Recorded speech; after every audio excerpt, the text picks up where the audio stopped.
All right, welcome everybody. Thank you so much for coming. My name is Bailey Boatsman. I'm one of the co-directors of the Oregon Law Chapter of the National Lawyers Guild. This event is the first in our series for the Week Against Mass Incarceration, which will continue to the end of this Friday. This year's theme is building alternatives to prisons, jails, and policing. Criminalization leads to arrests, fines, and prison time. But there's an alternative, decriminalization, which removes the classification of crime from certain behaviors and action. That means that anybody exhibiting that behavior or doing that action cannot be arrested, charged, or imprisoned for doing so. So today, our three panelists are going to talk about the decriminalization of a few different subject areas as a viable alternative to their criminalization. They'll explore the benefits of decriminalization, some considerations when it comes to influencing policy, and the nuances of decriminalization arguments. We're honored that they're taking the time to share their experience and insight with us today.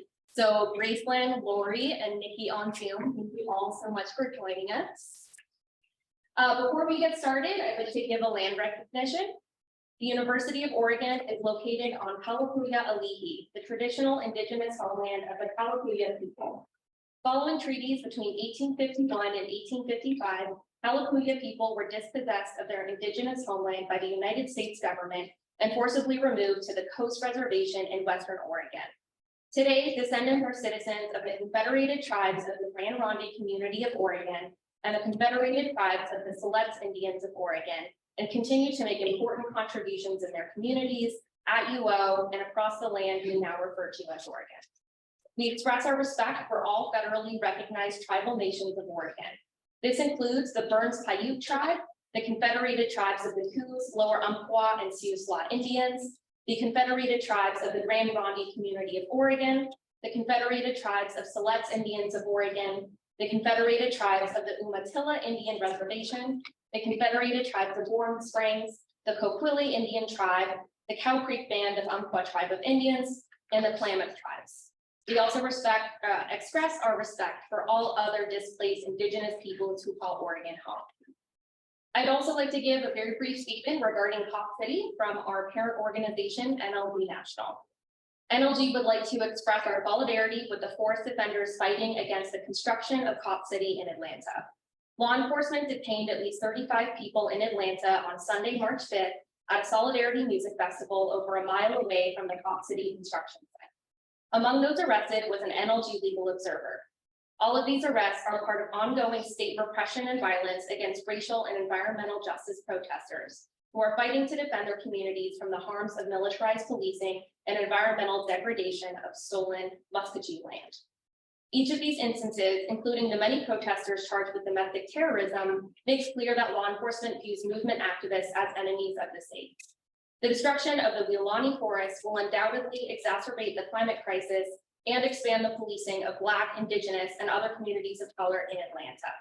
NLG firmly condemns arrests of any protesters, including medics, jail support, and legal observers. We are proud to contribute in whatever ways we can to advance the critical work of our movement allies advocating for liberation and community care. NLG remains in solidarity with the movement to stop Cop City. All right, and with that, I'm going to start by having our panelists introduce ourselves. Tell us what type of crime you're going to be talking about decriminalizing today, and what your connection to that topic is. So Gracelyn, I will start. Hi, my name is Gracelyn Cruden. I'm a research scientist at Oregon Social Learning Center here in Eugene. We're a nonprofit research organization. My work is primarily in mental health, substance use, and child welfare. And I'll be speaking today about substance use and drug possession decriminalization. Hi, my name is Laurie Hauber, and well, I'm currently a professor here and then the director of experiential education. My connection to this topic is based upon work I did prior to joining the law school. So in 2016 to 20, I was a staff attorney at Lane County Legal Aid, where I focused on homelessness and housing, more at the advocacy level. And in that capacity, I got very engaged in issues around homelessness. And at the time, the city and county created this giant camp, and I can go into more details, but I ended up deciding to write a pretty lengthy report on the topic and looked at data over 18 months. And you know, I really saw the scope of or I should say the extent of how we as a city that's perceived to be so liberal criminalize the unhoused and exacerbate the problem. Thank you. And Gracelyn, or I'm so sorry, Niki, looking at you. Hi, I'm Niki Gililland. The subject I'm here for is sex work. I'm a former adult film star, as well as other forms of sex work. Currently, I am a 2L at the University of Massachusetts School of Law. I am on the board of directors for SWAP, Sex Workers Outreach Project Behind Bars. I do a lot of work with the Oregon Sex Worker Committee, Ishtar Collective, and several other important groups like Woodhull Freedom Foundation to advance our goal of decriminalization. Thank you. And our first question will go to all of our panelists. I think, Niki, I'll start with you. We want to talk a bit about why your specialty area is criminalized. So why do you think that we criminalize this in the first place? And what does that criminalization look like? So majority of sex workers are women. So first and foremost, it's sexism, a control over our bodies, definitely control over how we use our bodies for sex. That should be a man's domain. Beyond that, we get into racism, homophobia, transphobia. Like so many of our other social issues, it comes down to ownership, it comes down to control. Right now, if you decriminalize sex work, I think you're really just striking at the heart of the patriarchy, and or at least the bad side of the patriarchy. So it's definitely something that they are trying to prevent. Yeah, thank you so much. Laurie, I'll go to you now. Sure. So, well, are you dividing into why and what? A separate question? Yeah, sure. Well, so the why anti-homelessness laws are really just a long continuation of the history of exclusionary laws that have been used by cities and jurisdictions since maybe even the founding of this country. But certainly if you look at from starting with Jim Crow laws to various vagrancy laws, this country has always had laws to exclude people who are marginalized. And so, like I said, this is really a continuation. And in recent years, I think a lot of people cite like around 2013, I'm not sure the significance of that, but there's been an increase in laws that criminalize people just for their mere existence of being unhoused. And that increase has been seen all around the country. And so it's, and I would say, you know, what's the related why? It's the gross misperceptions and the unwarranted fear of people who are unhoused, and on the outside to a lot of people may appear different. In reality, the only difference is how we move 4 walls in a row versus 4 walls in a row. So that's my thought. Thank you. And what does criminalization look like in Eugene specifically? So, well, we have a second question about that. So I'll try not to get too. Oh, you can go there now. Well, but so we have what I mean, I'm not coining the term anti-homelessness. It's a term used around the country, but anti-homelessness laws are really laws that either are exclusively targeting people who are unhoused or are at least exclusive disproportionately enforced against people who are unhoused. And those are things like what you hear, it's prohibited camping and criminal trespass too, or if you're on, when I say on private property, meaning you might be sitting or sleeping on private property, and then anti-panhandling ordinances, and then so those are kind of directly targeting people who are unhoused, but then you have a whole slew of ordinances that disproportionately impact the unhoused.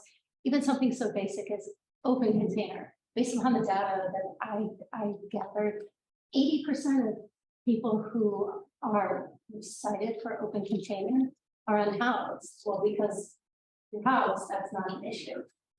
But so, and then just even things like dog ordinances or noise disturbance.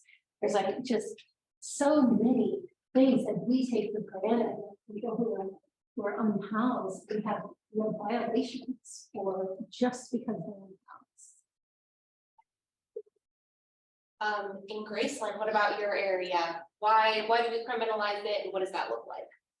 I think some of the other panelists is power and control over those who are marginalized, typically, particularly for color and individuals who are lower income, and stigma against that. You know, substance use is extremely magnified, and people think that as, you know, a more moral condition, ethical condition, someone's like behavior or refusing to do that, and it's something that makes people uncomfortable in a like stigmatized way. And so instead of viewing it as a health disorder or a health condition, which is an addiction as a disease, viewed as that social stigma then. So these people are meant to be people. We see that through things like war on drugs back in the 70s then, and we see the disproportionality then of who is incarcerated for substance possession, even despite what we know the prevalence of the substance use disorders and substance uses in the population based on national surveys, and then what you would expect that incarceration rate then to be for individuals. And you see huge disparities where Black people are incarcerated at a time of 2 to 4 times more likely based on what we'd expected based on demographics of the epidemiology data depending on the state, and often cited statistics think about the crack cocaine and then the powder cocaine disparities in criminal sentencing and then the street strikes mandates. So you see it even then very much structurally how the laws are even written up, they're meant to incorporate, and I can see that over and over. So. Yeah, thank you for sharing that. And that actually brings us into our next question, which is what are some of the consequences of criminalizing your specific area, and are there disproportionate impacts of criminalization on certain demographic groups? So Niki, I'll go back to you. So definitely safety is the biggest issue. Criminalization and stigma, they prevent sex workers from accessing and having fair and equal access to emergency systems, the 911 systems, the judicial systems. Even when we're murdered, it's often said that there's no human involved. That's lovely. Many clients and sex workers can't access the 911 system to report issues like trafficking for fear of being arrested. Predators know that we're easier targets because we can't access the judicial and 911 systems. So safety is definitely the biggest issue. The cops that do care have a much harder time when they're looking for missing minors. They used to be able to search on sites like Backpage and just find their picture and go get them. Now with those sites down, you're driving trafficking, police resources even further underground. So definitely safety. Thank you. And Laurie. So there's a safety component as well. I want to start by saying, so what are the consequences of these laws? So citations, and the lowest citation is $200, and that's if you're found like sitting or sleeping on public property, and parkland, which we have health and service parkland. But so the unpaid fines, if you can imagine, who has $200 if you're unhoused and either unable to work or underemployed, and so those fines grow exponentially, especially once they're turned over to a credit agency, which there's no discretion by the city in turning them over. And the other thing then, of course, is criminal trespass is a criminal offense. So if you don't show up to court, then there's a warrant out for your arrest. So what are those barriers? Barriers to employment, barriers to housing, and it's not just those are life altering barriers. but it's also the psychological consequences of having this hang over you. I mean, I've interviewed people who are unhoused, who, even someone who is housed now, said he lives with he has like 15, when I last spoke with him, he had like $1,500 in citations that, you know, it ate at him every day. But so just the psychological burden of knowing you have an outstanding warrant for your arrest, or you owe insurmountable debt. I mean, I've talked to people who just like, I don't care. There's no way I can pay it, so I just ignore these. And I think that's what I would do too. But of course, that isn't going to help someone transition to a better situation. Yeah, and then I want to say something about safety, because we think about the laws that criminalize, but the consequences of move along orders, which is just the police saying, okay, you gotta get out here, you can't have your camp set up here, and relatedly sweeps. Those consequences are almost as severe, because often people have a community and there's safety and stability in that community. And what happens just being told to move is people tend to move to less safe places sometimes, and they lose that community. And so people are more vulnerable as victims of crime and just in deleterious health consequences. So there's a lot of consequences that are really just making it harder and harder to transition from homelessness. Yeah, thank you so much for bringing up all of those sides. And that's speaking of consequences, Niki has graciously offered to share her story of how criminalization of sex work and the stigma around sex work impacted her own life. So Niki, take it away. I did actually want to backtrack, because the last question did talk about disproportionate impacts of criminalization on groups in my community. Specifically, Black trans women are statistically subjected to both more danger from the police, from the clientele, due to stigma that's already in our society. Sex work is one of the few professions, you know, available, but that doesn't come without consequences. And thankfully, with collective action, we've been able to repeal New York and California's walking while trans laws. There's nothing to be gained from criminalizing someone for walking down the street and destroying their life over that. So I did want to circle back to that. As far as my story goes, I'm not in person for a reason. I am not safe in Oregon. That's not dramatic at all. So I left the sex industry and became an EMT and then a paramedic. I was in EMS for about 10 years before I moved to Oregon for nursing school in Coos Bay. So really progressive place. And yeah, so I was doing really well, made the dean's list the first year, great with my patients, solid reports, until the school found out about my past. And my past is technically legal, like it's not criminalized. So if this is what happens to legal work, imagine, you know, how much worse it is when we're talking about criminalization. But my teachers found out, decided that meant I was not classy enough to be a nurse. So they changed my grades, gave me fake assignments, tried to have me expelled, ostracized me from my classmates, terrorized me for months, drove me to trying to take my own life. It was torture, and no one stopped them. That's the really part, like that's the part that's changed me as a person, is that all anyone ever had to do in Oregon was to tell these women to stop, and no one would do that. Nobody. What they did do when I decided to take legal action, because nobody would tell them to stop, is I was illegally fired, illegally evicted. My children were kidnapped.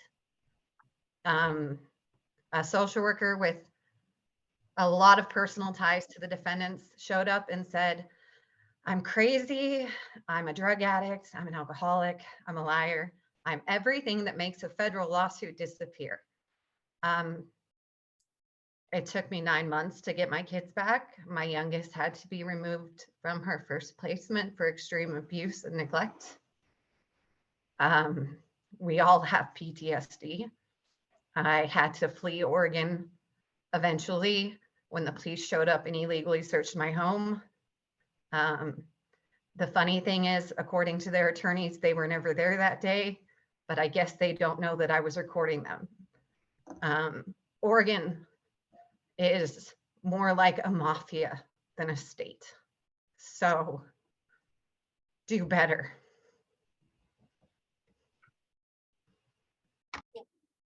Thank you, Nikki. I appreciate you sharing that with us.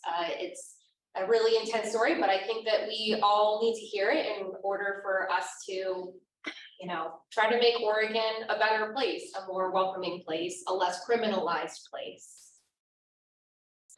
So turning now to decriminalization, I would love to know from all three of you what the benefits you see to decriminalization are. And what specific issues would you see decriminalization improve? Gracelyn, I'll start with you. Sure. Thank you for sharing that. I just wanted to follow on that before I move forward. I'm still processing it. I'm really sorry that happened to you, your family. I think there's a lot of benefits to decriminalization that it depends on how decriminalization occurs. We're going to not be talking about measure 110 because all decriminalization efforts are not the same. There's a lot of different ways to define decriminalization and implement decriminalization. But I think overall, we're specifically talking about drug possession and substance use. We're thinking about the idea of having a health-oriented approach instead of a criminal legal system approach to health disorders such as substance use diagnoses. We're also talking about safety there. So there are plenty of examples of individuals who do not receive medical care, who actively do not seek medical care, or who actively do not share their full health status with their provider should they access medical care. That really, because they're afraid of not only the stigma or of being, incarcerated then because of something they tell their provider, which technically shouldn't happen. But that also then think about that happening, that's the rise of opioids and neonatal abstinence syndrome. There's plenty of documentation of women not seeking the prenatal care that they and their child deserve because they're afraid of incarceration. So you can think about safety on that aspect, as well as safety then when you think about people becoming incarcerated after they've been using substances, and that's things like fentanyl are becoming in every single substance you use substances, please use fentanyl testing strip. They are available for free, and we will talk about that too, that they should absolutely be available, and you should also have to carry Narcan. But as it's all becoming more and more severe, the substances that are in everything, the withdrawal is becoming more and more dangerous as well. So if you're in some different, especially smaller types of prisons and jails, then you can't have the medical oversight that you need, and you might experience like threatening withdrawal symptoms, much less than overdose or anything else. We can talk about safety on that level, and then also the psychological safety and the feeling of just dignity and being treated as a person, if that's something that you like have to seek treatment for. But we don't have enough mental health and substance use treatment in the state, much less. So that's very true. Yeah, thank you. Yeah, Laurie. Yeah, thank you, Nikki, for sharing your story. And I think some of what you talk about goes to almost, it's not just Eugene, but I think Oregon as a state is touted as so progressive that it often shrouds the reality underneath. And of course there are good things about Oregon, but I think Nikki's story is a reminder of the things that maybe are easier for the state to ignore because we have this linear progressivism. But I would say so much of what Gracelyn said is applicable for people who are unhoused in terms of decriminalization. So even thinking about mistrust of service providers. Well, so the target of very frequent police activity doesn't just then make people mistrust the police. It makes people mistrust all people who are perceived to be in positions of authority in terms of the very service providers who can provide the help that people need. So that's one thing. And then of course, everything I said about the consequences, criminalization it's the reverse with decriminalization. And, once again, we're in a housing crisis. People have nowhere to go, yet people get prohibited camping citations because they're resting on public property. They get criminal trespass too, because they're resting on private property, which private property could be leaning against a doorway on U of O campus.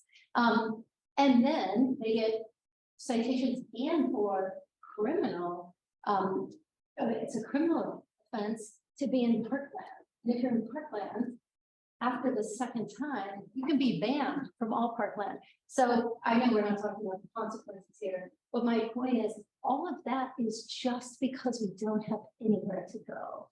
And so by allowing people to exist, because all people need to exist, then giving people some stability, that stability, and small groups of people camping together for stability and a sense of community and a sense of self. That's how people start to transition from homelessness and achieve more stability. But when people have to live in constant fear of either getting a citation, getting arrested, or even being told to move, it's hard to move beyond that the immediate existence, just trying to survive. Thank you so much.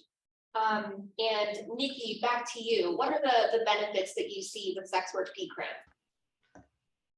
We're tying up a lot of the legal and judicial system in a way that's costing the taxpayers a lot of money.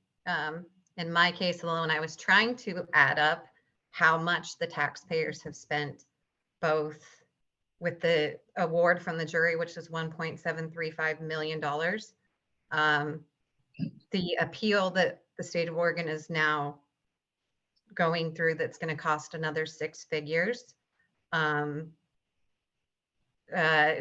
Whoever might have been paid off, or at least the court cases with my children, all of these things add up to a substantial amount, when again, all anyone ever had to do was tell these people to knock it off. It's all I wanted. I didn't want to sue.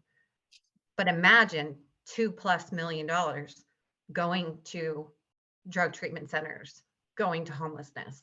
This is the money that the state is spending instead. So I think a lot of decriminalization, destigmatization of sex work is going to shift hard-earned people's money, like into places where we really need it, instead of the state sponsoring, terrorizing a mother and her children, for example.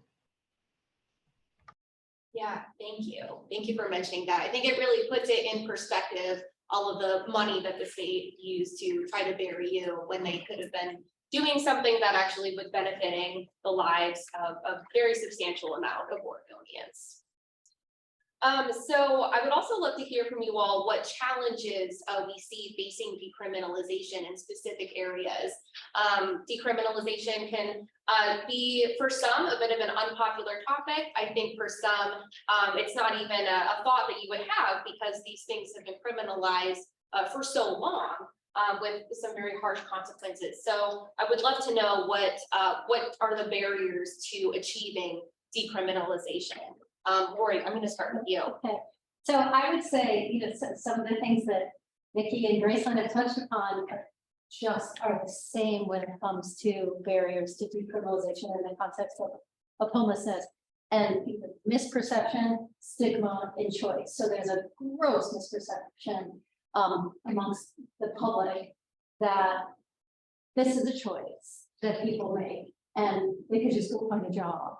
So, and then also just that there's some correlation between homelessness and crime, and people who are unhoused and committing crimes, which quite the contrary is true.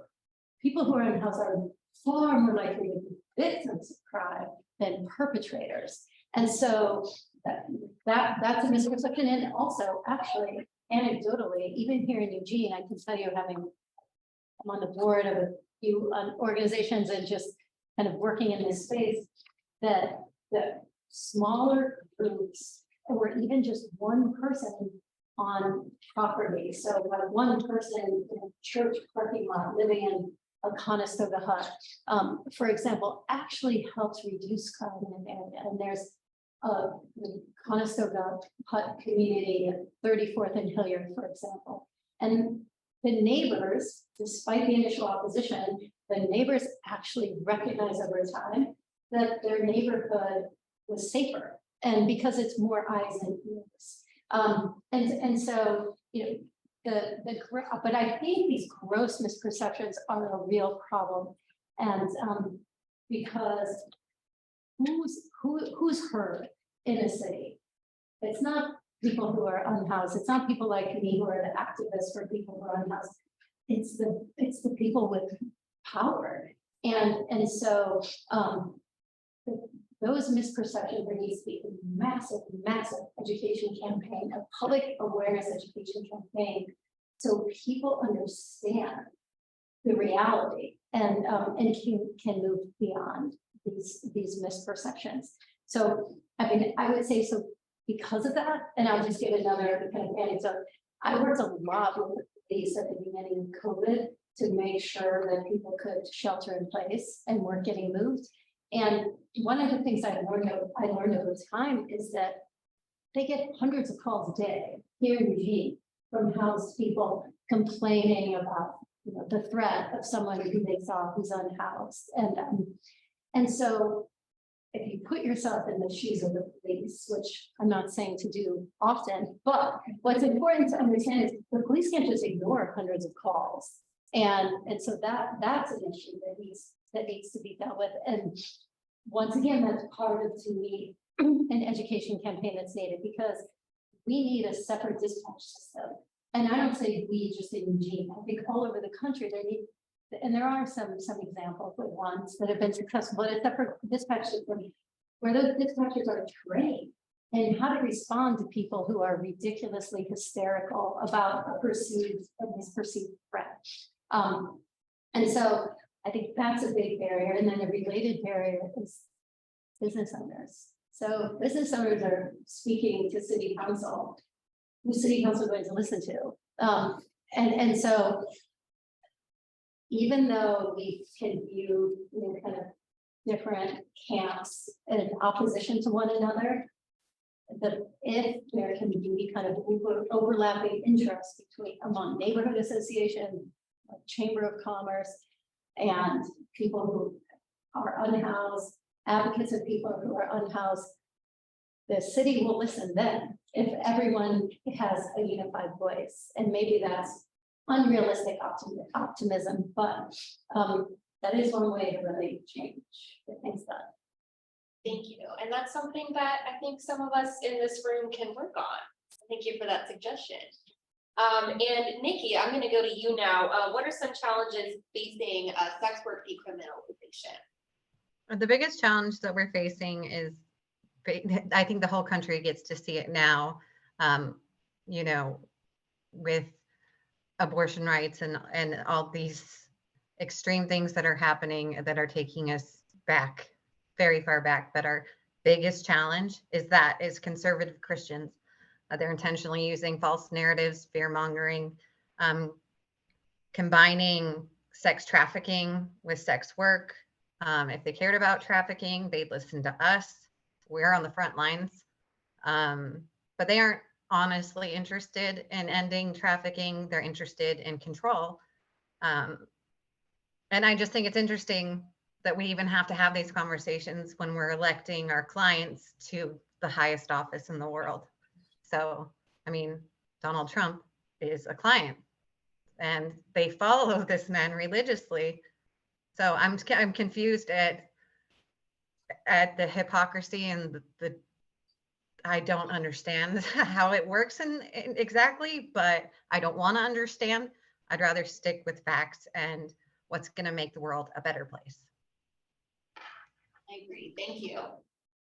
Gracelyn, I'm going to go to you now. We want to talk a little bit more about Measure 110. So, as we know, in 2020, Oregon became the first state to decriminalize possession of small amounts of drugs. Very historic. So, can you tell us a little bit about what's going on since that measure passed? What has the state been doing to implement that policy? What's working? What's not working? Yeah, we could do a whole panel on just this, so reel me in whatever you want, please think of your questions. But I think one thing to start out with is that Measure 110 was not just decriminalization. It was also substance use and substitute service expansion. It was two major components, and that second part gets left out of the narrative a lot. And the other big thing is that Oregon had already reduced the from a felony to a misdemeanor for the possession of simple possession in 2017. So this now in Measure 110 created a new misdemeanor Class E citations in which individuals who have just a amount for personal consumption then would receive a Class E citation that is subject to a $100 fine that basically is not enforced, or they could call a substance use hotline that was run by the state at first and now run more locally and have that fee waived, or they could go to court. That substance use assessment hotline was also open to individuals who did not receive the citation. So there is around $300 million set aside to expand substance use services over 7 domains, including peer mentoring, comprehensive behavioral health needs assessments that's culturally responsive and trauma informed, supportive housing, employment. So again, so not just that clinical treatment, but the other services that we know you need to, thrive and have the dignity of a life. And since then, there's another really important component we were talking about beforehand of the decriminalization part was implemented in February of 2021. So very shortly after the measure was passed in May 2020. So law enforcement, again, also remember the context, ballot measure. So this wasn't something that had been debated on the floor for a really long time. People saw it coming and everything. It was a ballot measure. SB 755 got passed the next legislative session that fall, and then this got implemented, the decriminalization part, in February 2021. The funding for the substance use service expansion to the over 200 grantees across the state who received funds to deliver 7 dimensions of care didn't start until last summer in 2022 and finished until end of September. So we have 20 months between when decriminalization started and the service expansion started. And so, of course, the narrative that started around this time last year, so again, a year after decriminalization, well before all the service funds were even remotely decided upon, much less dispersed into the community, the narrative started being that decriminalization doesn't work. And that's only part of the narrative. This was one way to implement, to design decriminalization of substances in the US. And it was one way to implement it. And there's a lot of lessons learned. So one of the main things is that there's the Oversight and Accountability Council that is comprised of individuals with lived experience, payers, so individual insurers, clinicians, researchers. They help decide how those funds would be dispersed and to deliver the services. They decided who would win those grants. The Oregon Health Authority was tasked with supporting them. That was in legislation that they were supposed to do that. Part of the critique that's going on right now is that there was not clear role designation of what OHA, Oregon Health Authority, was responsible for and what the Oversight and Accountability Council was responsible for. And there was great intention behind that OAC, that Oversight and Accountability Council, because the idea was that, hey, it shouldn't just be people sitting in an office in Salem or Portland deciding what should be happening on the ground. We should be talking to people and listening to them. And that's, there's lots of arguments for that. But there's also certain skills and resources that OHA has, such as data collection, so that we understand then what's happening on the ground, with receiving grants and everything. And you see that in the Oversight and Accountability Council meetings. I have one of the great pieces on YouTube and watches the meetings. You can too. I highly recommend that you do. Because they are fascinating and really important to really understand what's going on and how all these decisions are getting made, and really understand the nuances behind the bylines that you're seeing, how complicated these decisions were and how many people care about this. And the gap that they see there, you can hear when they're saying, hey, OHA, we'd like support here. And there's, sometimes, it sounds like OHA feels like they're based on what's laid out in legislation. So again, there needs to be this communication in there.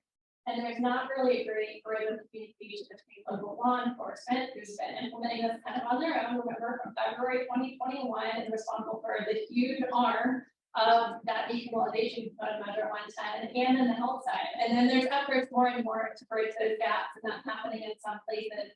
I think that's a really important part of the narrative of what we're talking about.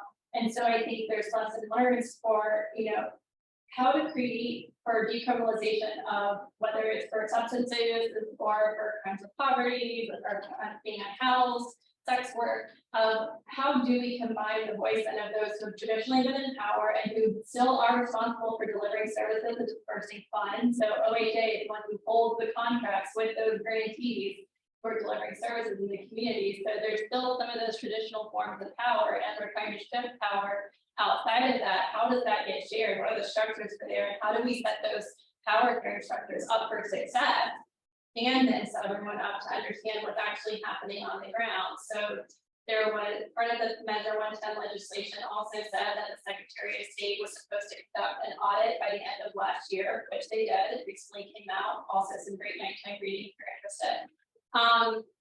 And that's supposed to be conducted again every 2 years. And part of the story is literally part of the title of that audit is it's too soon to tell of what's happening, because those grantees who just get funding, we don't have comprehensive data yet. We don't know, but yet again, the narrative out there is that decriminalization doesn't work. That was a lot. Okay. No, thank you so much. I think because listening, it's instructive in, Niki's talking about, it's instructive in what I'm talking about. It's almost just like you're a case study that's applicable to so many different areas. Yeah. So, but Yeah, thank you so much. I think it's great for us to kind of walk through some of that nitty-gritty of what actually happens once we pass one of these policies, because there is so much that goes on behind the scenes. Niki, I'm going to turn to you. You mentioned something earlier that I would love for you to elaborate on. So people are concerned that if we decriminalize sex work and sex trafficking will increase. So I would love to hear more of your thoughts on that. I would love to give my thoughts on that. It's complete bullshit. It's fear mongering. It's fabrication. It's myth. We have data to show this. We have countries that are far more advanced than us, like New Zealand, for instance, that decriminalized sex work in 2003. So we're going on 20 years here. So a study they did in 2008, they should, let's see, no increase in the prevalence of prostitution since they decriminalized, fewer reports of street-based sex work, many have moved indoors, increased reporting to police of violence against sex workers, improved relations between the police and sex workers. For example, sex workers can call the police if a client refuses to pay or rapes them or any of the above. No evidence of increased human trafficking. Additionally, let's see, New Zealand is the only nation where sex workers are afforded human rights since the passing of the Prostitution Reform Act. Relationships with the police for the better. Rather than being targeted and prosecuted, sex workers are now protected by law enforcement. Violent clients can be reported to police and violence has been reduced. I personally talked to plenty of sex workers in New Zealand through my advocacy work. And they're just kind of like, we just call the police. That's what we do. And here in the United States, we're like, no, we don't do that. At one point, we decriminalized prostitution in Rhode Island, and the results of that led to fewer rapes, fewer STIs, and there was no increase in sex trafficking. So we have the data to show that these fears are astoundingly unjustified, whereas the benefits across the board are substantial. Thank you for sharing that. I think a theme that I'm seeing here through all of you is a bit of a thread of fear and how fear can inform our policies. And if we maybe, as Laurie was saying earlier, work to educate ourselves and our neighbors and work to combat that fear, then maybe we have some more hope here. Actually, if I can chime in on one more thing, I'm probably not the exact person to do this, but that's where so much of our history starts. is fear mongering, like with marijuana. That was very racist in its origins. Criminalizing that was to curb, Mexican immigration. And it's just kind of the same playbook over and over and over with every single issue. And it's like, are we ever going to catch on? Like, are we ever going to tell them to like just knock it off? But maybe someday, hopefully. Maybe someday. I have hope. Laurie, I would like to ask you, what do you think the relationship is between homelessness and incarceration? Which is, as I'm probably stating the obvious to all of you, it's a bilateral problem. Once incarcerated, there's a greater risk of becoming homeless, and people who are homeless have a far greater likelihood of becoming incarcerated. So, a few data points that I pulled from the article I've been giving away trying to write. I'm looking at Molly because Molly was my research assistant, helping me with a lot of this. But anyway, so between 25 to 50% of people experiencing homelessness have a history of incarceration. And there was a study of thousands of people who are veterans, and 66% of veterans who are homeless had a history of incarceration. So, I mean, there's a tremendous correlation. And then amongst the homeless population, 10% are more, wait, hold on, I got this wrong. Amongst homelessness, 10% of incarcerated people are great, 10% more people who are incarcerated have experienced homelessness. So, and as you can imagine, I mean, we all know the barriers to employment and housing when you come out of prison. And here in Oregon, we're lucky, but there's an organization here in Eugene. Oh my gosh. Thank you. I just had like a blank moment, but sponsored works not only in Eugene, but at the state level, and does some incredible work around supporting people transitioning from prison to then help people access employment, help people access housing. And so, there are snippets of good work, but I guess the theme is there's a tremendous correlation between the two. Thank you. So I just want to show that like any parallels between all of this. So in the Secretary of State audit report, they said that of 12,223 adults in Oregon State prison custody currently, so at the end of last year, 7,725, so well over half, had an actively diagnosed substance use disorder. And so that is those who are diagnosed, not much less thinking of those who are undetected. And then of that, only a few hundred, 4% were receiving any type of intensive treatment. And those are those individuals who, again, we're saying that, oh, by getting into institutionalization, then perhaps you're receiving treatment. And we're seeing that that's not necessarily the case. And that matches then a recent 2022 meta-analysis that showed that about half of the prison population was diagnosed with non-affective psychosis or major depression, and that had a comorbid substance use disorders. I mean, they were diagnosed with mental health and substance use disorders. And then you combine that then with the fact that there are people then who are released from prison back into the community have 12 times higher the likelihood dying within 1 year, released back in the community, most likely due to overdose. And that's why things like sponsors are so critical, because they provide those supports to help individuals as they're getting re-entered into the community and provide them the treatment supports that they need. They have individuals with experience who volunteer with sponsors to do that.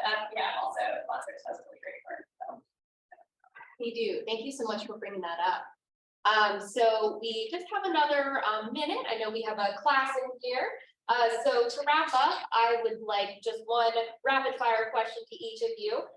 Gracelyn, what are the next steps for Measure 110 implementation, and how do we keep up with what's happening? Okay. I would definitely try to keep up to watch the current legislative session. There's actively going to be new legislation that's going to be proposed to basically try to dismantle Measure 110, and which components of it, what that's going to look like. We also won't know. I actually might know more this week, so feel free to reach out to me if you're interested. Keep an eye on that oversight accountability, council that I mentioned, they have a webpage on the Oregon Health Authority website, or Mass Incarceration website, where they keep information about the new meetings coming out, different reports, if they are getting data coming out, individuals. There's also a dashboard of exactly which organizations have received Measure 110 funding, how much funding they've received so far. You can look up the exact organization and everything like that. So I'd say those are the ways to keep an eye out. Thank you. And Laurie, for those of us here in Eugene, what local actions can we take to support efforts to decriminalize crimes that target our unhoused neighbors? So here's what I think you can do as law students. You can plug in easily in two ways. One is on the advocacy level. And rather than you just showing up at city council or county commission and testifying, there's what's called the Homelessness and Poverty Work Group, which is part of the Human Rights Commission here in Eugene.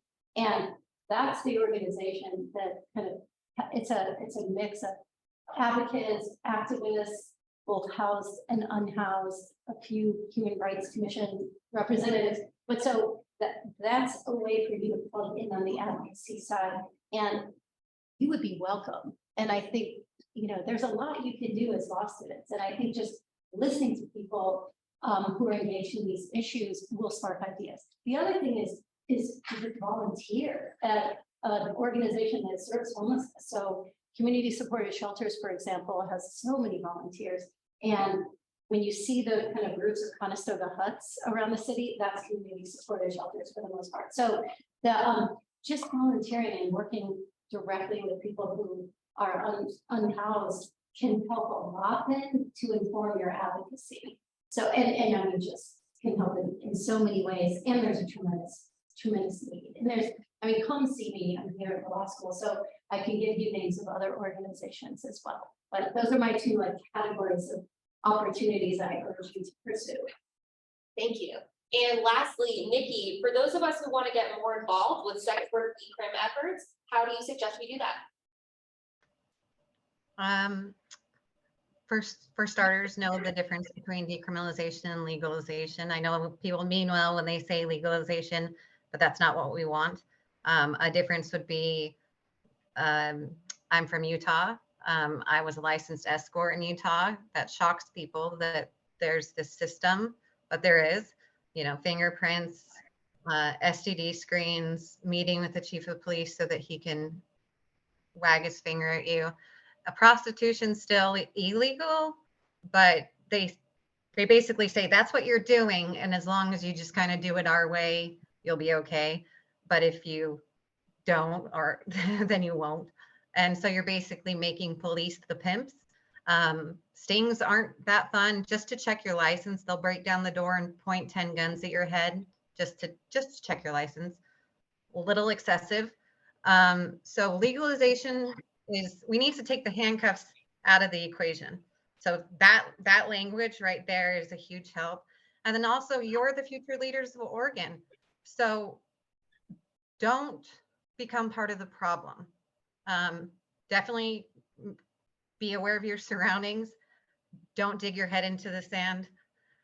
The people who hurt me and my kids have been promoted. Emily Snook is the Assistant Attorney General now. So don't be like her. That's my best advice. Thank you so much. Thank you to all of our panelists for sharing their expertise and their insight with us today. I know I learned a lot. I bet everyone here did. Let's give them a big thank